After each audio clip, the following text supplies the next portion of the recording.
देश के अलग अलग राज्यों में कोरोना के खिलाफ वैक्सीनेशन अभियान को रफ्तार दी जा रही है, लेकिन कांग्रेस शासित पंजाब के बाद अब राजस्थान में वैक्सीन की बर्बादी का मुद्दा तूल पकड़ रहा है। दावा किया जा रहा है कि सरकार जहां अपने विधायकों के लिए करोड़ों की लागत से लग्जरी फ्लैट बनाने में जुटी है, तो वहीं फंड की कमी का हवाला देते हुए राज्य सरकार से मुफ्त वैक्सीन की मांग कर रही है। पंजाब की ही तरह राजस्थान सरकार भी अपने इस दोहरे चरित्र की वजह से विरोधियों के निशाने पर आ गई है।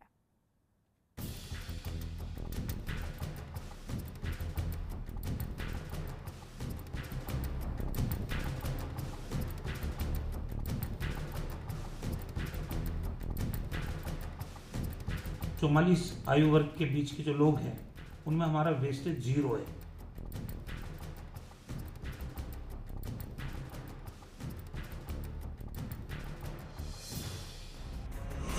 पंजाब के बाद अब राजस्थान सरकार पर सवाल। 140 करोड़ रुपए के प्रोजेक्ट की नींव रखी है जोधपुर में परसों मुख्यमंत्री जी ने। जो हमारे युवा हैं उनको देने के लिए वैक्सीन के पैसे नहीं है इनके पास। वैक्सीनेशन के मुद्दे पर घिरी गहलोत सरकार। विरोधियों का गहलोत सरकार पर करारा वार। राहुल गांधी जी कहते थे वैक्सीनेशन कहां गई, वैक्सीनेशन कहां गई। राहुल गांधी जी राजस्थान में कचरे के ढेर में कांग्रेस की सरकार ने फेंक दी, गड्ढों में गाड़ दी गई। राजस्थान में वैक्सीन पर मचा सियासी घमासान। राजस्थान सरकार एक तरफ वैक्सीन को लेकर फंड की कमी की बात कर रही है, लेकिन दूसरी तरफ राजस्थान सरकार में विधायकों के लिए आवास बनाए जा रहे हैं। जो कांग्रेस वैक्सीनेशन के मुद्दे पर लगातार केंद्र सरकार को घेरती रही, अब वही कांग्रेस अपने ही घर में कई मुद्दों पर घिर चुकी है। पंजाब के बाद राजस्थान से जो खबर सामने आई है वो किसी को भी चौंका सकती है, क्योंकि यहां वैक्सीनेशन प्रबंधन पर जहां सवाल उठ रहे हैं, वहीं फंड की कमी का हवाला देकर मुफ्त वैक्सीन की मांग भी सरकार की नीयत पर सवाल खड़े कर रही है। कोरोना काल के पोस्टर पर राजस्थान की इस कहानी को समझने के लिए वैक्सीन की बर्बादी के कुछ आंकड़ों पर गौर करना जरूरी है। केंद्र सरकार की तरफ से जारी आंकड़ों के मुताबिक राजस्थान में 16 जनवरी से 17 मई तक 11,50,000 से ज्यादा कोरोना वैक्सीन की डोज बर्बाद कर दी गई। दावा किया जा रहा है कि राजस्थान के 8 जिले ऐसे हैं जहां वैक्सीन की 2,500 डोज कूड़ेदान में मिली हैं। केंद्र सरकार ने आरोप लगाया कि राजस्थान ने 11.5 लाख से ज्यादा डोज बर्बाद की है, और जिलेवार जो डिटेल बताई गई है केंद्र सरकार की ओर से और एक अखबार की ओर से भी दावा किया गया कि कई जिलों में वेस्टेज 39% तक हुई है। राजस्थान सरकार ने जवाब में आंकड़े जारी किए और दावा किया गया कि जिन 8 जिलों के अंदर सबसे ज्यादा वैक्सीन वेस्टेज की बात की जा रही है, वो कोविन ऐप के अंदर एंट्री ठीक नहीं थी। वो राजस्थान सरकार का दावा है कि कोविन ऐप में आंकड़े अपडेट करने के बाद में अब जो वेस्टेज आ रहा है वो काफी कम है दावों के मुताबिक। वैक्सीन की बर्बादी को लेकर राज्य सरकार ने क्या रवैया अपनाया, इसकी भी तस्दीक राजस्थान के जिलों से आए आंकड़े साफ कर रहे हैं। चूरू में 39% वैक्सीन की डोज बर्बाद हुई। हनुमानगढ़ में 25% वैक्सीन की डोज किसी काम नहीं आ सकी। भरतपुर में 17% वैक्सीन बर्बाद हुई। कोटा में भी 17% वैक्सीन लोगों के काम नहीं आई। चित्तौड़गढ़ में 12% वैक्सीन बर्बाद हुई। जालौर में 10% वैक्सीन बर्बाद हुई। सीकर में 9% वैक्सीन बर्बाद हुई। अलवर में 8% वैक्सीन किसी काम नहीं आई। धौलपुर में 8% वैक्सीन बर्बाद हुई। अजमेर में 7% वैक्सीन बर्बाद हुई। दौसा में भी 7% और सवाई माधोपुर में 6% वैक्सीन बर्बाद हुई। यही नहीं, इन जिलों के अलावा ऐसे तमाम जिले हैं जहां वैक्सीन की भारी बर्बादी हुई है। राजस्थान में वैक्सीन बर्बादी के कुल औसत की बात करें तो यहां जनवरी से मई तक जारी आंकड़ों के मुताबिक 7% वैक्सीन बर्बाद हो चुकी है। वहीं राजस्थान सरकार का इस मामले में कुछ और ही कहना है। राज्य सरकार का दावा है कि राज्य में सिर्फ 2% वैक्सीन ही बर्बाद हुई है। अब तक 1,67,000 लोगों का वैक्सीनेशन किया जा चुका है। राज्य में वैक्सीन की कमी की वजह से कई सेंटर बंद हैं। 18 से 45 साल के लोगों के लिए वैक्सीन की किल्लत है। साथ ही राज्य सरकार का ये भी आरोप है कि केंद्र से वैक्सीन की सप्लाई नहीं हो रही है। 44 आयु वर्ग के बीच के जो लोग हैं उनमें हमारा वेस्टेज 0 है, और 45 साल से अधिक के लोगों का वेस्टेज हमारा 2% है। भारत सरकार ने भी 10% वेस्टेज को अनुमति किया है।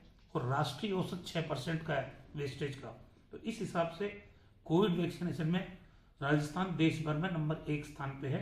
जब देश के लोग जान बचाने के लिए सोच रहे हैं, कांग्रेस की सरकारें पैसा बनाने के लिए सोच रही हैं। पीएम केयर्स के माध्यम से जो वेंटिलेटर पहले दिए गए, पंजाब में मिट्टी खाते रहे, इस्तेमाल नहीं किए गए। राजस्थान के भरतपुर में देखा गया कि किस तरह से किस तरह से प्राइवेट अस्पतालों को दे दिया गया। और अब नहीं, जो राहुल गांधी जी कहते थे वैक्सीनेशन कहां गई, राहुल गांधी जी राजस्थान में कचरे के ढेर में कांग्रेस की सरकार ने फेंक दी, गड्ढों में गाड़ दी गई, लेकिन गरीब जनता को आपकी सरकार ने नहीं। उधर वैक्सीन की बर्बादी का मुद्दा विपक्ष ने लपक लिया है। राजस्थान में नेता प्रतिपक्ष गुलाब चंद्र कटारिया ने इस मामले में अशोक गहलोत सरकार को चिट्ठी लिखकर जांच की मांग की है। साथ ही दोषियों के खिलाफ कड़ी कार्रवाई की भी मांग की है। कटारिया साहब, राज्यपाल ने जांच के आदेश दिए जो वैक्सीन के वेस्टेज को लेकर। दूसरी तरफ राजस्थान सरकार तो कह रही है कि मुफ्त वैक्सीन उनको मिलनी चाहिए जो सेंट्रल गवर्नमेंट की। देखो, मैं सोचता हूँ कि राजस्थान की सरकार जिस मुफ्त वैक्सीन की बात कर रही है, मैं उनसे जानना चाहता हूँ कि आपने दिल्ली में स्वास्थ्य मंत्री की मीटिंग में विभिन्न राज्यों की तरफ से आपने क्या मांग रखी थी कि हमें भी कुछ आज़ादी दी जाए, हमें भी कुछ वैक्सीनेशन करने का अधिकार दें, और उसी के तहत निर्णय हुआ कि 18 से प्लस को आप करेंगे और 45 से ऊपर केंद्र करेगा। और आपने ये 3000 करोड़ रुपए की राशि इसके लिए क्यों रखी? फिर इसके अगेंस्ट में आपने 50 करोड़ रुपया इन कंपनियों को जमा क्यों कराया? अगर आप पहले ही दिन से ये स्टैंड लेते कि हमको नीचे के 18 से प्लस वालों को भी मुफ्त वैक्सीन लगानी है, तो आपकी पहले दिन ही ये मांग होनी चाहिए। आज आप इतने समय बाद जब आपने 1 मई के दिन वैक्सीनेशन शुरू भी कर दिया और थपथपी अपने पीठ पे लगा रहे हैं कि हमने राजस्थान ने 1 तारीख को शुरू कर दिया, तो अब मांगने का आपका अधिकार क्या है? दरअसल कोरोना काल की इस मुसीबत भरी घड़ी में राजस्थान सरकार की नीतियों पर यूं ही सवाल नहीं उठ रहे हैं। राज्य सरकार जहां फंड की कमी का हवाला देकर 18 से 44 साल के लोगों के लिए केंद्र से मुफ्त वैक्सीन की मांग कर रही है, तो वहीं विधायकों के लिए बनाए जा रहे आवास पर करोड़ों रुपए खर्च किए जा रहे हैं। दावा किया जा रहा है कि गहलोत सरकार विधायकों के लिए 160 लग्जरी फ्लैट बनवा रही है। इन फ्लैट को जयपुर में विधानसभा के करीब बनाया जा रहा है। एक अनुमान के मुताबिक राज्य सरकार इस प्रोजेक्ट पर 336 करोड़ रुपए खर्च कर रही है। बताया जा रहा है कि विधायक के लिए बन रही इस टाउनशिप में सभी लग्जरी सुविधाएं दी जाएंगी। 8 मंजिला इस आवास को बनाने के लिए विधायकों के 54 पुराने आवासों को भी तोड़ा गया है। दावा किया जा रहा है कि इस टाउनशिप में सर्वेंट क्वार्टर से लेकर पार्क जैसी भी सुविधाएं होंगी। राजस्थान सरकार एक तरफ वैक्सीन को लेकर फंड की कमी की बात कर रही है, लेकिन दूसरी तरफ राजस्थान सरकार में विधायकों के लिए आवास बनाए जा रहे हैं। ये राजस्थान विधानसभा की तस्वीर है और राजस्थान विधानसभा के ठीक सामने विधायकों के लिए आवास बनाया जा रही है। यहाँ पहले पुराने बंगलो थे, 54 थे, उनको तोड़ा गया, डिसमेंटल किया गया। उसके बाद में अब यहाँ विधायकों के लिए 160 फ्लैट बनाए जा रहे हैं।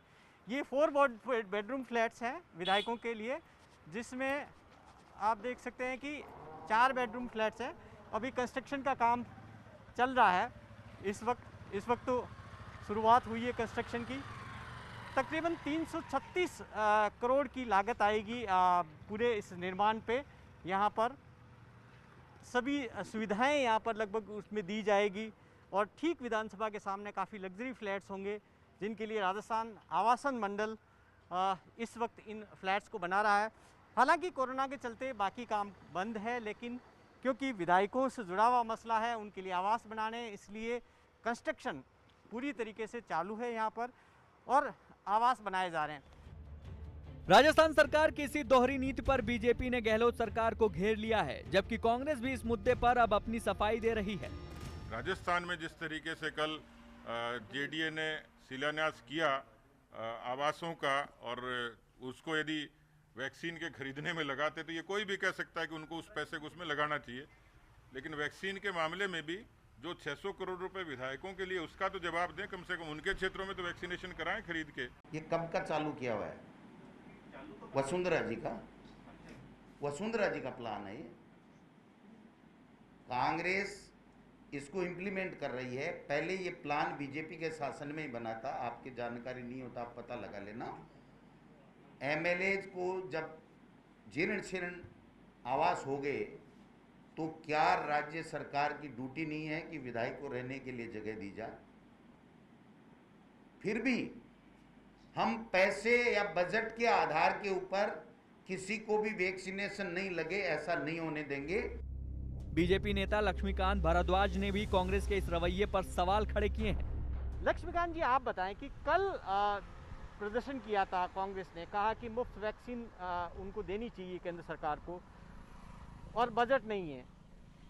देखिए, यही तो डबल स्टैंडर्ड है। कोरोना की वैक्सीन हमारे युवाओं को देने के लिए इनके पास पैसे नहीं है और अपने लग्जरी फ्लैट्स बनाने के लिए इन्होंने 300 करोड़ रुपए खर्च कर दिए। और ना केवल ये फ्लैट्स के लिए पैसे खर्च किए बल्कि 140 करोड़ रुपए के प्रोजेक्ट की नींव रखी है जोधपुर में परसों मुख्यमंत्री जी ने। जो हमारे युवा हैं उनको देने के लिए वैक्सीन के पैसे नहीं है इनके पास, और जो अपने लग्जरी फ्लैट बनाने के लिए इनके पास पैसे हैं ये सब। और देखिए, थोड़ी देर पहले इन्होंने सेंट्रल विस्टा पे किस तरह का इन्होंने प्रोपेगेंडा खड़ा किया था, सेंट्रल विस्टा को लेकर किस तरह बदनाम करने की कोशिश की थी। कोविड के खिलाफ जो लड़ाई चल रही थी सेंट्रल गवर्नमेंट की, उसको सेंट्रल विस्टा के नाम पर बदनाम करने की कोशिश इन्होंने की थी। लेकिन आज इनका डबल स्टैंडर्ड सामने आ रहा है कि अपने लग्जरी फ्लैट बनाने के लिए शहर के सबसे पोश एरिया में जहाँ अरबों रुपए की जमीन है उसके ऊपर ये पोश एरिया में अपना लग्जरी फ्लैट बना रहे हैं। दरअसल अभी तक कांग्रेस लगातार केंद्र सरकार की वैक्सीन पॉलिसी और सेंट्रल विस्टा जैसे प्रोजेक्ट पर सवाल उठा रही थी, लेकिन पंजाब के बाद राजस्थान में जिस तरह से वैक्सीन की बर्बादी का मुद्दा उठा है उसने कांग्रेस को बैकफुट पर ला दिया है। यही वजह है कि पार्टी से इन मुद्दों पर जवाब देते नहीं बन रहा है, जबकि बीजेपी इन्हीं मुद्दों के चक्रव्यूह के जरिए कांग्रेस को घेरने में जुटी है।